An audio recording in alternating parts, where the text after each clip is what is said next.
There's a big desire for people to have that work-life balance.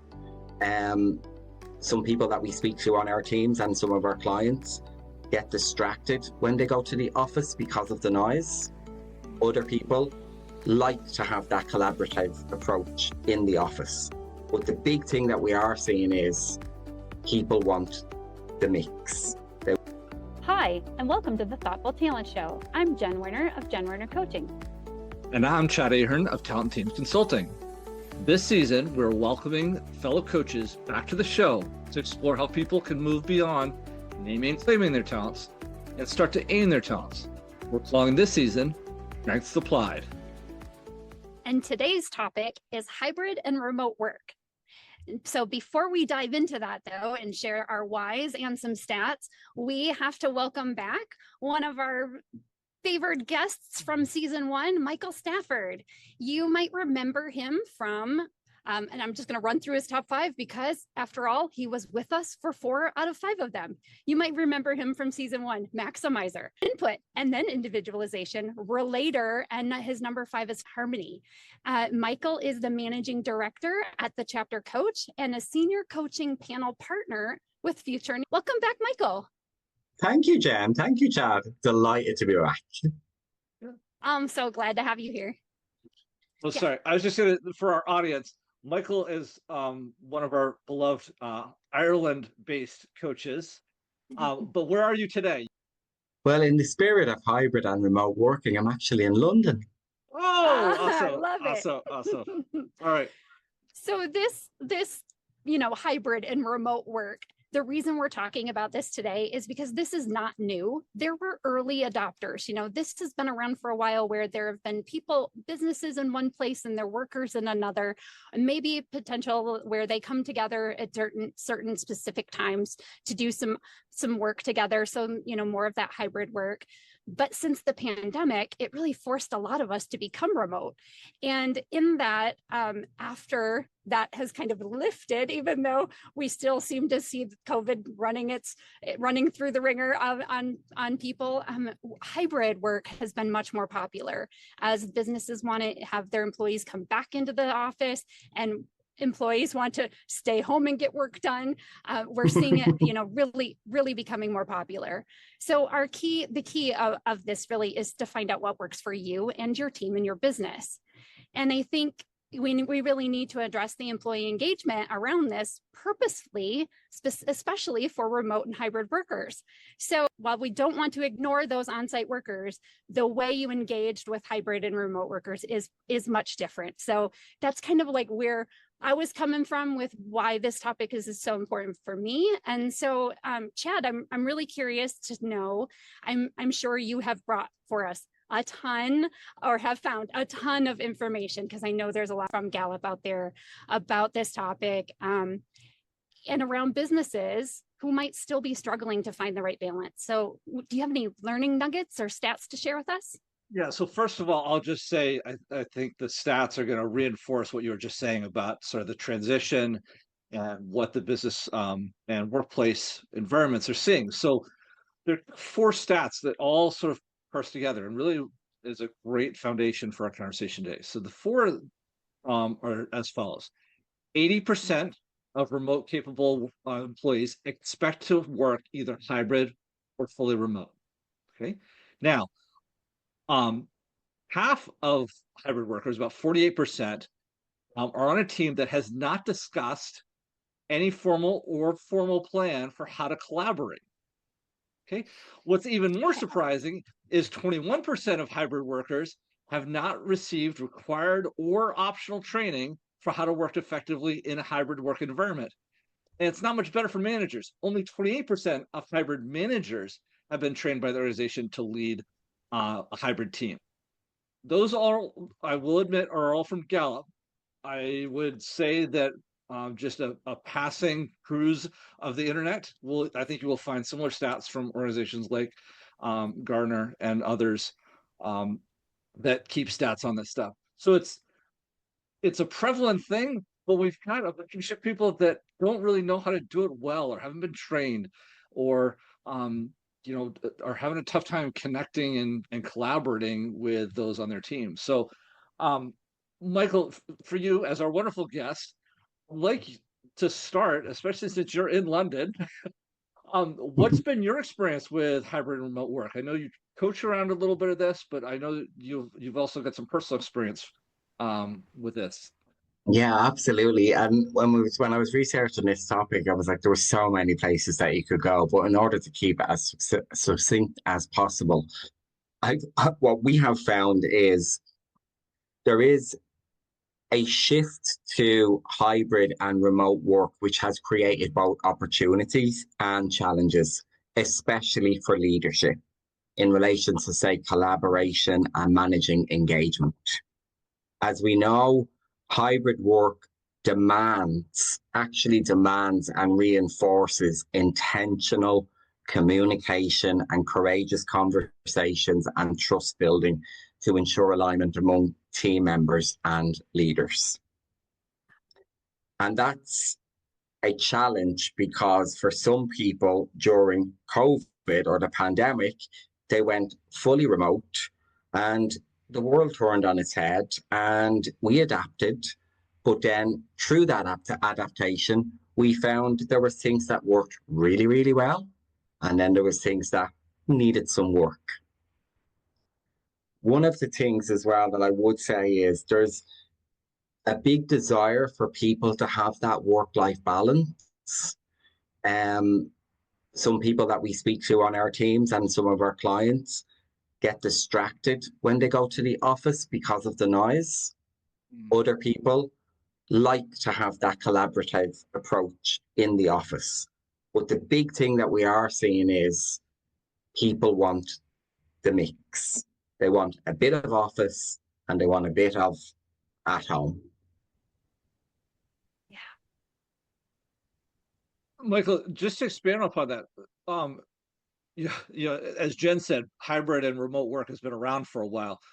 What's been your personal experience with hybrid or remote work? Like, or you became a coach, or have there been other job experiences that you've had that you had the flexibility to do that mix that you were just talking about? Or yeah, I suppose when we talk even about the statistics that have been announced by Gallup, and all really, I love the way Gallup goes deep into the research, and even Deloitte have done some research on this as well. And excuse me, but when you think about it, for me, having throughout my working life in particular, I've had the flexibility to be able to either work remotely or in the office. And I find that in order to build trust, collaboration, psychological safety, and all of that, I find it needs to happen face to face at the beginning, especially when teams are forming. Afterwards, you can go to remote, but I really feel, and look, guys, I have Relator in my top 5. So I kind of need that. And with people that I work with that also have it, they need that kind of trust and deep connection with people that they struggle to get remotely. Yeah. Oh, I love that, Michael, because that feeds right into my own personal experiences with this being high executing. I could say when the pandemic hit and I went, everybody went full remote, I was working for other people at that time. I was totally fine to be all by myself. I'm an individual contributor. I could do heads down work and not get distracted. I could really spend my time actually focusing on what it is I needed to do. But in those moments when I needed training, there was Teams, and oh my goodness, did I spend so much time on Teams, one-on-one with people, with a group of people. And it got to the place where, like, if I needed that connection, I could find it. But for those who maybe have more relationship building skills, they're, like more in that, like you said, having the relator. I do too, but it's down at 8. So it's not quite as high for me. But I'm thinking any of those people who have those high relationship building skills, I know they were all really struggling during the pandemic. When everybody got sent home and the only way to connect now is over the phone or through Zoom and Teams, I'm sure it was devastating to them. 100%. Yeah, 100%. And look, I've got individualization, harmony, I've got relator. Like for me and for the people with similar relationship building strengths, one of the things that I noticed that people used to say was they missed being able to just turn around in the office and ask a question. Yeah. Because you had to set up a Zoom call to see when someone was available and so on and so forth. So that connection and then actually in some ways it actually made the productivity lower because that answer that you could get straight away became a meeting request, which then became, something that had to be planned. And then that question that could have taken 2 seconds to answer all of a sudden became a 30-minute call. Yeah. Right. And it's so funny that you bring that around, because when I was on site all the time, I was leading this cross-functional team. We were very team centric, but I still had my own individual contributor role. Like I still had things I needed to do. And it meant I was spending time before work hours and after work hours doing that work, because during the day I was constantly running around putting out fires. I was working with one person, getting interrupted about something else, running to find someone, that I needed to have an answer about. And what it's that like double-edged sword, like we talk about everything else. I think this, hybrid remote working versus being all on site, there is that we lost that little bit of productivity from being able to just turn around and ask, the person next to me, or watching someone do the work that you do and then be like, wait a minute, how did you do that? I never knew you could do it that way. We might have lost some of those things, but I do feel like we also learned a lot of tools like Slack, like Teams chat, all of these other little like chatting things we can do now that you can interrupt someone while they're working in a similar way as the tap on the shoulder, kind of hovering over. It's just a little bit different. So I do think that the tools that have come out since the pandemic have gotten much better, and I will say it forced all of us to try to use our tools a little more intentionally. 100%.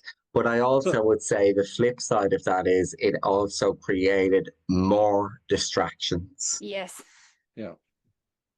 Yeah, Chad, go so for it. I'm feeling I want to jump in here because I've had a slightly different experience with sort of, this is even pre-pandemic. This was actually before any of us knew the word COVID or coronavirus. So a lot of my professional life has been in roles that I think on the surface you would consider, in-person roles. I worked on college campuses and, had an office that I could lock, and I had a desk and had a computer. But here's the thing. Well, there was a lot of time, especially in the admissions world, where I was out on the road all on my own. I'd plan my own travel. I would be gone from the office for, a week or more at a time. And in those instances, it was just a sort of different version of what we now call remote. It was, yes, I had an office, but I was out there. And I think a lot of people that might be in, travel sales, in sales roles where you have to travel a lot might resonate with this. But it's just a kind of a reframe on, we've been doing this, right? There have been professionals traveling around the world, traveling around the country, being away from the home office. I think what has changed is that there's been a lot more focus on that balance, the things that we were talking about in terms of, can I get some stuff done at home or in an environment where I want to be versus where my office is directing me to be, or where I need to be to connect with people. So what was interesting is you were talking about the relationship building themes being kind of taking a hit during the pandemic. I actually found, at least in my quote unquote remote roles where I was out on my own, I actually had the opportunity to accelerate into a lot of my themes.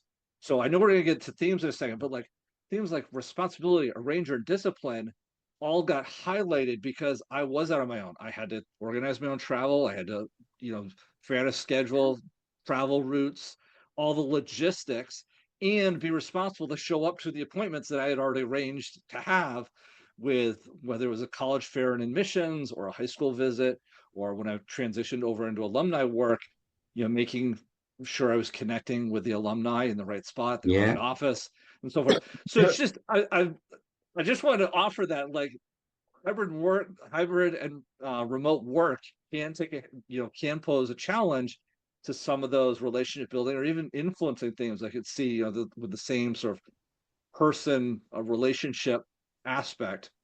But then some of us with more executing or more strategic thinking, where we need that time and space away to be on our own, might actually blossom. So I want to throw that out there, because it's just a different take on sort of the remote work I picture. absolutely love that perspective, Chad, Yes. because as I hear it, I'm picturing people that I know are the very same and blossomed in the roles that they were in. And also I say to myself, because of individualization, no one size fits all. And we have to understand and respect different work styles in all aspects of work. Some people will shine and blossom in certain, domains like executing. Other people will blossom in other roles, but we all have a mixture of our talents. Right. So we have to we lean in, as we say in our coaching language. Which one are you dialing up and which one are you dialing down in order to get the work done? Yeah. Well, to that end, let's talk about how you've used your talents, Michael, to help you or your clients with this hybrid and remote journey. Where do I start, Jen? Start at the top, Michael. Start at the top. I'll start at the top. Well, look, I suppose what I'll do is I suppose I'll start with how I adapted and how my talent served me, and then I'll give a couple of examples of how clients and also people in the team, what worked for them. So, maximizer number one, it's all about impact. It's all about focusing on enhancing strengths rather than fixing weaknesses. It's about helping teams to capitalize on what they do best. So for me, it was about, okay, what's going to be the best impact for the team, for myself, or for the client in this situation? So throwing that lens on initially. And as we all know, our talents don't work on their own. They work in tandem with others.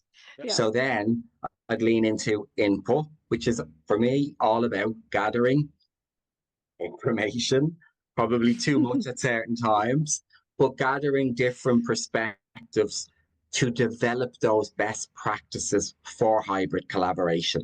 Everybody was learning. People were making mistakes. We were learning from those mistakes.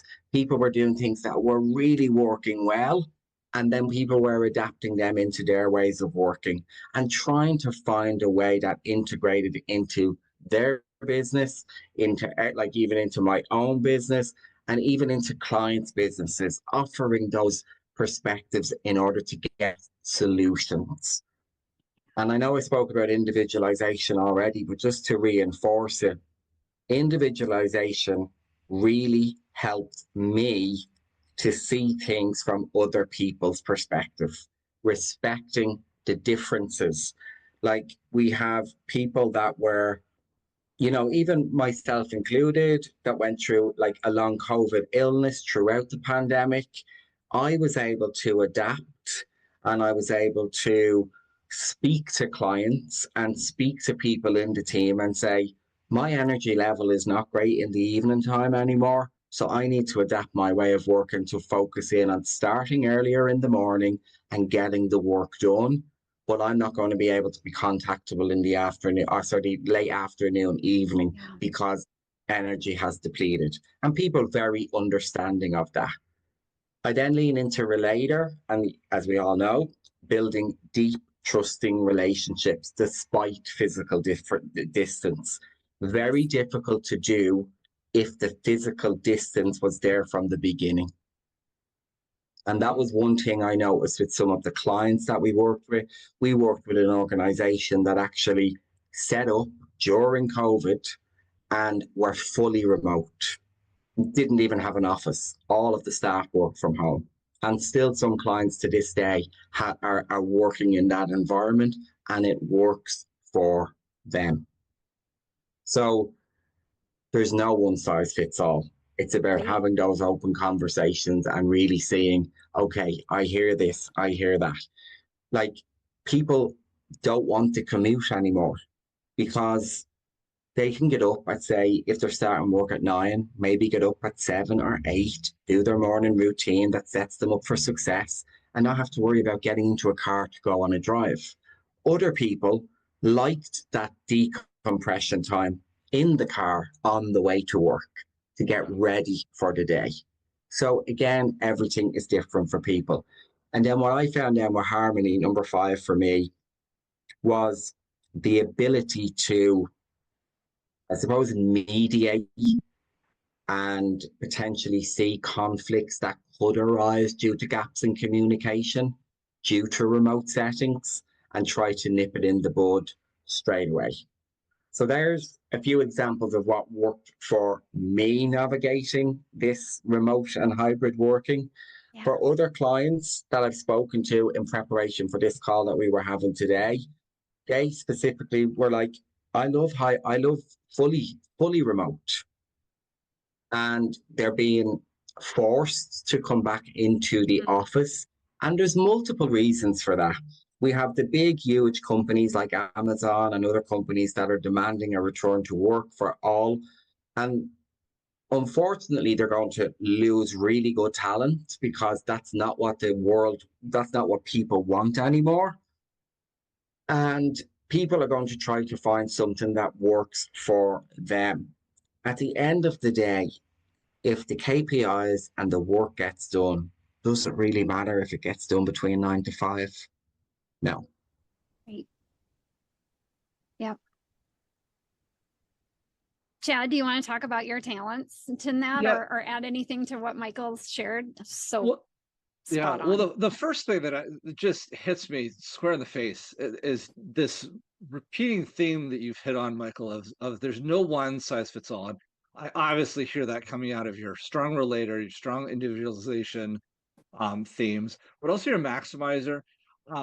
And it just makes me think about the stat that I think all 3 of us use pretty regularly, is that, 2 people having the same top 5 in the same order is the chance of that happening are 1 in 33.8 million, right? And so we have so many unique individuals around the world, even in our own communities. And to think about a one size fits all in the context of having so many unique individuals just seems purely in conflict with each other. And so I think it does behoove organizations to really think about what are the talents of their team members and what sort of environments are going to best work for those individuals or that team. And I think this goes back to the stat that we shared at the top of the show is, 28% of hybrid workers haven't been trained by the organization. Well, one of the first places, and this may sound self-serving considering we're all Gallup certified strengths coaches, but the first place has got to be know your people. And we've hit on that theme in other shows. So I just think that really needs to come to be part of that training and understanding of how to lead a team, because it may prove out to be that, hey, everybody does need that high relationship building, that they want to be around each other, that they want to have that opportunity to turn around and ask the 2-second question. But then if you have a bunch of people that are high strategic thinking or need the space to be on their own and process ideas, then they're going to need that. And so just knowing, having that awareness. So that's the thing that I loved out of your point there, Michael. To answer Jen's question about how my themes have shown up, I've already kind of touched on them a little bit with my when we're talking about sort of our own experience. But my discipline, learner, and responsibility are really the ones that I have felt have been amped up as I've done more remote work, that now I work for myself. I work out of my house. Um, this is my house. This is my office. But the three that I highlight, discipline, really, having me allowing me to come up with my own plan, but also to organize it in such a way. I also have high rangers in my top 10.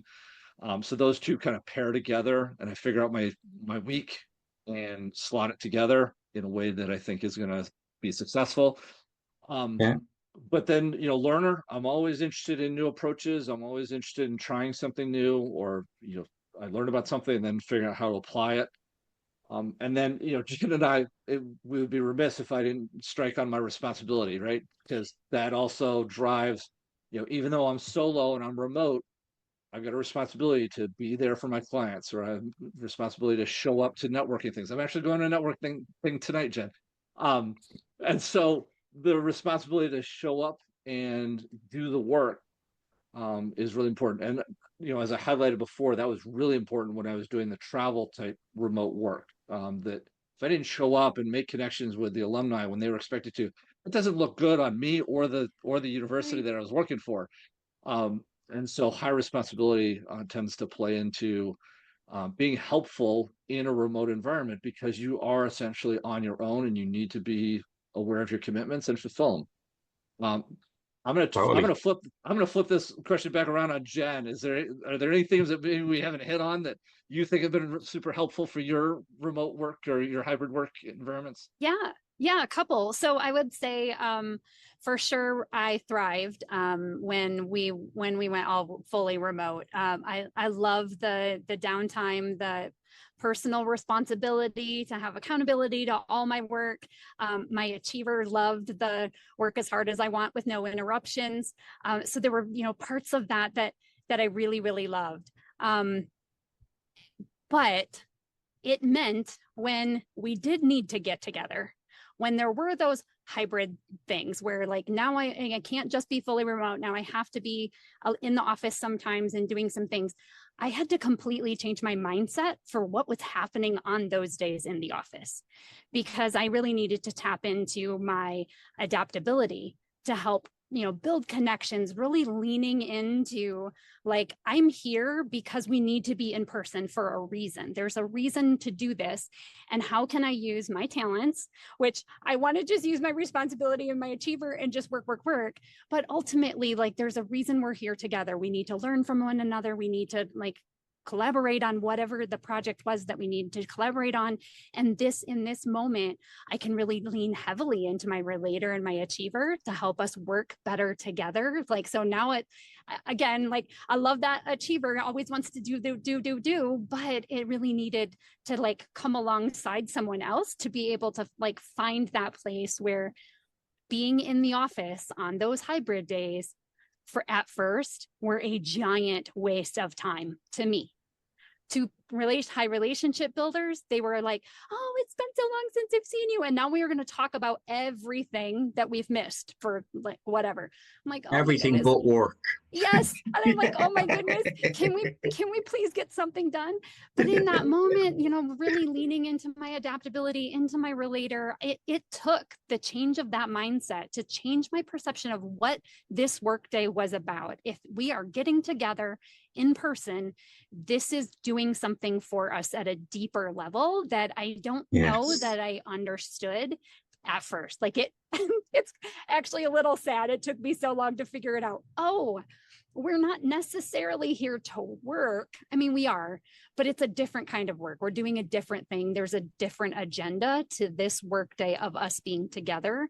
And it's a lot more thinking and collaborating and a lot less, Jen, do the thing that you love to do, which is just heads down work. Absolutely. I think just to like put a little spin on it, I think back to when I was leading my multi-function or cross-functional team. I think I would have really struggled with this, like some people at home and some people in the office, because for me, the being at home or being, siloed meant that I could get lots of work done. But that's how I get work done. It's not how Chad gets work done. It's not how Michael gets work done. And it may not be the best way that my team gets work done. So I think my belief maybe could have gotten in the way of that with this black and white thinking of there's one right way to do it, you know? And then I think with my consistency, that's another one where I worry, like, if there are some of these people who want to be in the office all the time and others who want to be remote all the time, and then the mix of them, do I worry about if there's an unfair advantage that we're giving to like some over others because we're not all experiencing work the same way? So I think, you know, as much as I want to say that I could lean into all these strengths and that they would always be positive and always be doing the right things, I do realize that, you know, specifically those two, my consistency, which is at number 6, and my belief at number 3, do have that, like, I need to be super careful that those don't go, you know, to the raw side while I'm trying to, you know, get work done. Absolutely, Jen. And I would even caveat that with where I have to be very mindful is with my relator and individualization, those relationship buildings, that's not the only reason why I'm getting together, because that's not going to serve a full purpose either. So, but isn't that the beauty of knowing our talents and understanding each other at that level in order to work better together? Like, it's just, it's fascinating. I mean, and you know, when you think about, like, even, and I don't want to go off on a sidebar here, but when you think about like people that's like some people that could struggle to be seen and heard in, say, a hybrid working environment, we have to get them to recognize their unique contribution, be uniquely you, as we say, as you beautifully say all the time. Yeah. We need, as you know, as leaders of teams, we need to set clear expectations, you know, be proactive in that regard, use the platforms that are available to us, but create those moments for visibility where you highlight achievements for the individual contributors or the team as a whole, because we have to praise and recognize people for the work that they're doing. Some people don't necessarily want to shout it from the rooftops, but maybe on a one-on-one level, they do like to be told, yes, you're doing a good job. And sometimes when you're working remotely, that's something that doesn't necessarily happen as often as it would in the office. So good.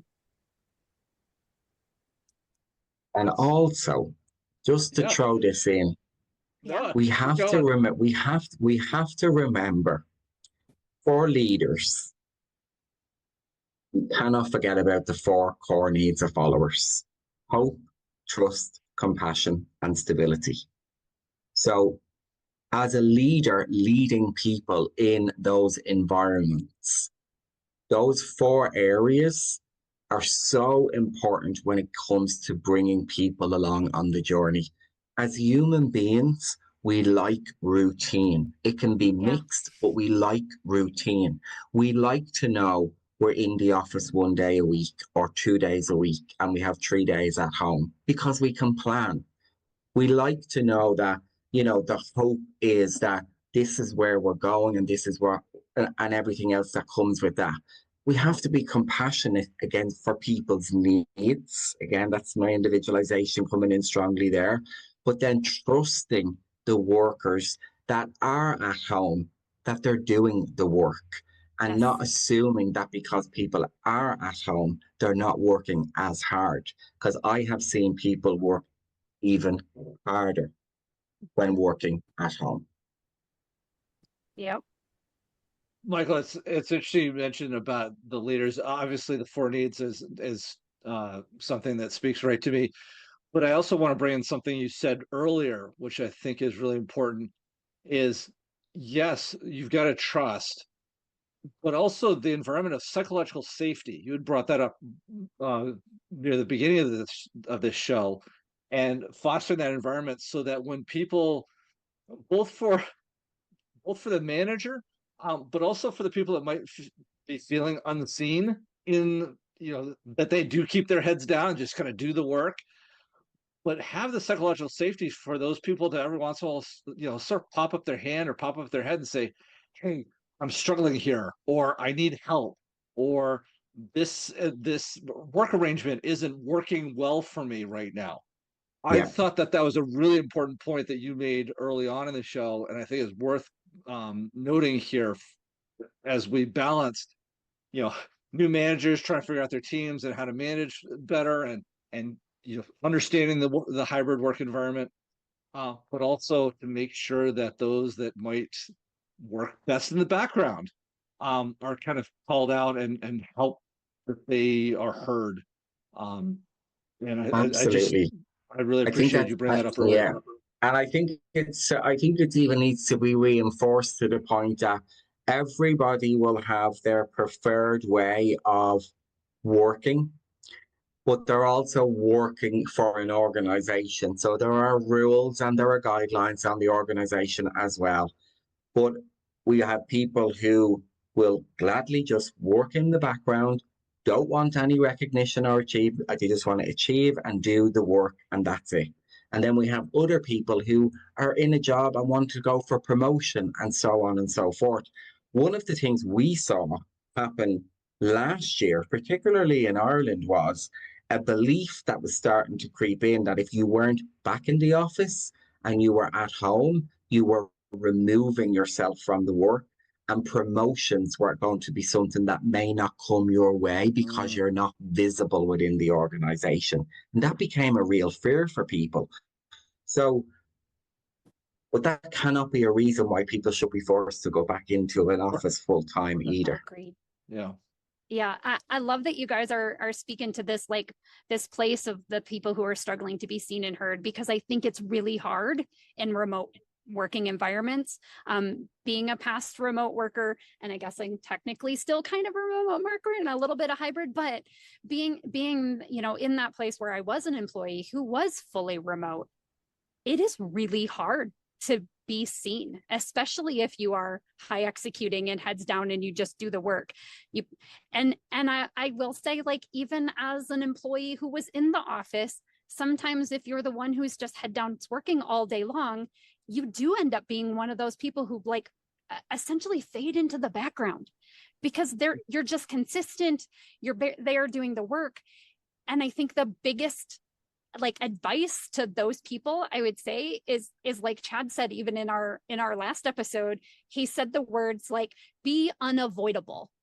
And I loved that because I think it's what needs to happen. Like, we need to get involved. So if you are feeling like you're fading into the background or you're struggling to make some of those connections, and even if it's not necessarily important for you, it might be important to the company and to your trajectory in success, that you get involved, that you step Absolutely. up, that you set meetings that are important to you, that you talk about Yeah. topics and Yeah.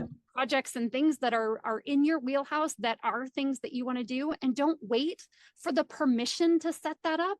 Do it yourself. 100%, Jen. If And you, Jen, and that is so important because we always talk about developing our leaders to manage the team, but as employees, we have a yeah, responsibility as well to speak up and say, this is what I need, this is what I yes, bring, this is what what frustrates me. Think of the coffee sinks and so on.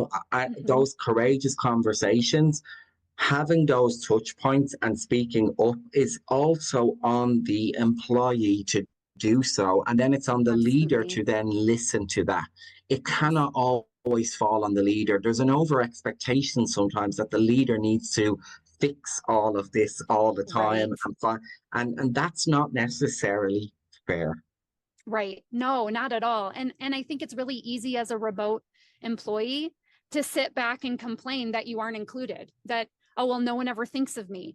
And Yeah. if you've happily like stuffed yourself in the corner, there is the chance that is happening to you. I just I just had a moment of where it was like someone was saying, you know, like some of your star employees, these ones who are the hard workers and fade into the background, they're like the self-cleaning ovens, but they still need the attention, right? Like we still have to go back and like have the touch points with them. And if you're that person who's not getting the touch points, get yourself out there to be touching up, like to reach out to others so that you are, you know, making those connections so that you don't fade yourself into the background. 100%. And it doesn't have to be every day. You set the scene with your leader or with the team around, this is what works for me. Will that work for the team? You come to a common ground and people will work better together. So true. Chad, you've been wanting to say something for a while. No, it's just I first of all, I love this advocating for yourself thread that both of you have hit on really well here. I do want to go back though and talk about the managers, particularly since Michael, we highlighted your profile that in your bio that you have done a lot of coaching around coaching managers and teams. I'm wondering if you could hit on maybe some key training moments or some key leadership practices that have really worked well for helping particularly new managers, people that just like starting to figure this stuff out, about being proactive about kind of pulling forward the people that have faded into the background, of whether it's recognition or is there a particular practice you have found really helpful, that when managers implement, they get more out of their hybrid or remote teams? Look, absolutely. And again, with different organizations, different things work. And we always go back to having those courageous conversations, weekly check-ins, whatever it is. But I suppose just to go back a little bit, we promote and we develop future leaders. And sometimes we don't give them the tools and the training to be able to navigate working with a hybrid team. So we have to start with anything and say, what are your pain points? We go back to the reality check. What's actually going on? What are the challenges that the person is facing?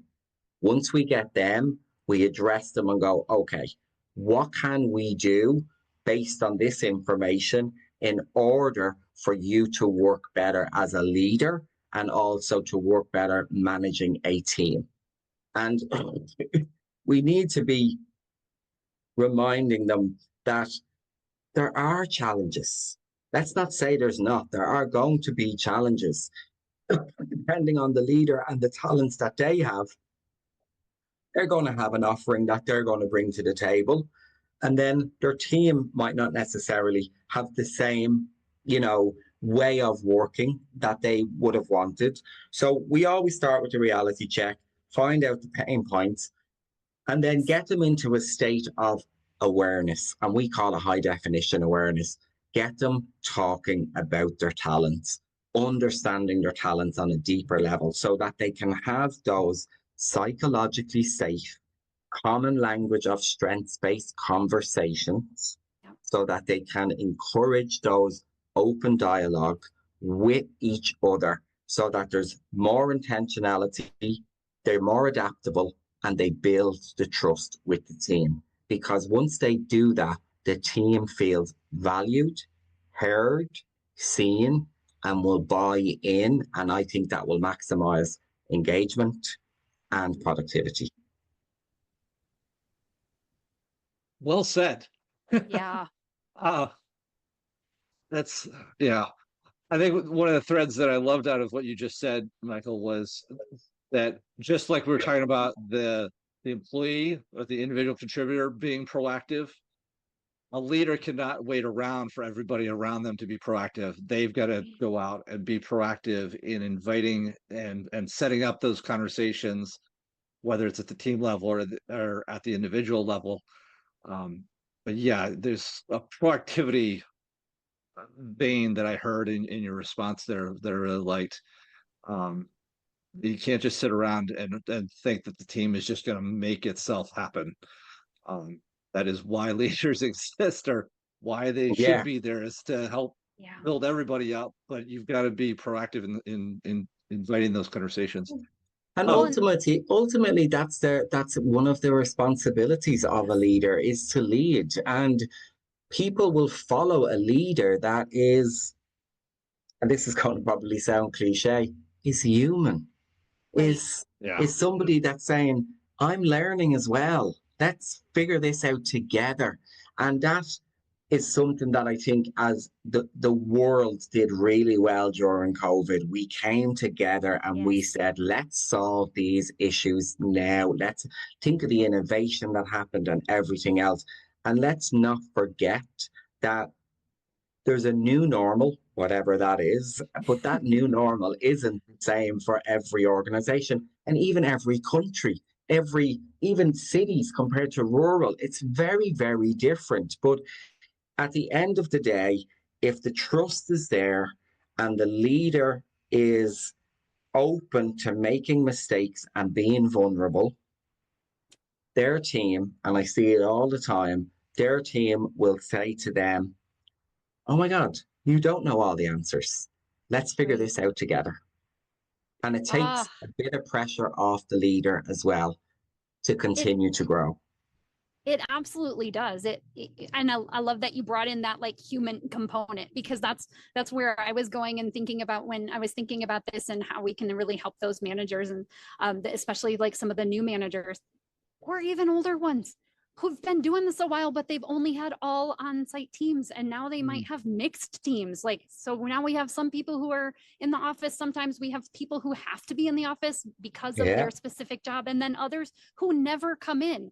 How do they even know how to like connect these people and keep this team going, and what connections need to be made? I think tapping into that humanness, it's what happened when everybody went remote and everyone was like, what are we supposed to be doing? The leaders reached out. They showed that compassion. They brought the hope. You built the trust by having those like one-on-one conversations. Are you okay? How are things going? Are there things you need? We asked such great questions as leaders during those first few months and within the pandemic. And I think we saw like a big spike in engagement because of some of those, Gallup did through its, all of its little testings, found, a spike in that engagement because people were being heard and listened to, and that those connections were there. I thought it was really great that they were spending the time to have the conversations about how this works. And I think that's the best thing they can do, is just have the conversation, find out what works with everybody. Yep, absolutely. Michael, this has been a fantastic conversation. I'm really glad you joined us for the last, I think it's about 45 minutes. This has been a treat. Are there any like super quick key takeaways that you just like to put a really fine point on as we wrap up the show? Oh God, super quick takeaways to a maximizer. I can be here all day. Maximize your work. Okay. I'll dial down maximizer, and I'll just, I suppose, dial it down a little bit. I suppose key takeaways, okay? And it's probably a little bit of a repeat, but just key takeaways for me are: hybrid work requires you to be intentional, adaptable, and you have to have trust. Otherwise, you're not going to succeed, okay? Second of all, what I would say is, because it's all about strengths for us and talents, applying strengths in a hybrid setting allows you to have those courageous conversations in a safe way. We need to be proactive. There needs to be visibility. But strengths, look, I'll shout it from the rooftop, strengths-based leadership is essential. It's so essential. So for anybody listening that's out there thinking about strengths and talents, get on board. And organizations have to develop their leaders. We use the term make them future fit. And that involves them becoming more aware of who they are and the impact that they have on others. It comes down to emotional intelligence, but seeing people for what they bring, what they need, what frustrates them, and how they can work better together. And I think if we just continue to have there's this open dialogue and conversation and keep learning, we will find the ways through. Well said. Absolutely. Was that short? Was that short It was enough? perfect. That was It was perfect. perfect. I really appreciate it. Michael, this, as I said, this has been a joy. For our listeners, as you consider Michael's wise words and the conversation we've had today, I'm going to continue to encourage you to keep playing to your strengths. And as always, be uniquely you. If you enjoyed this episode, we encourage you to like, follow, and subscribe wherever you find your podcasts.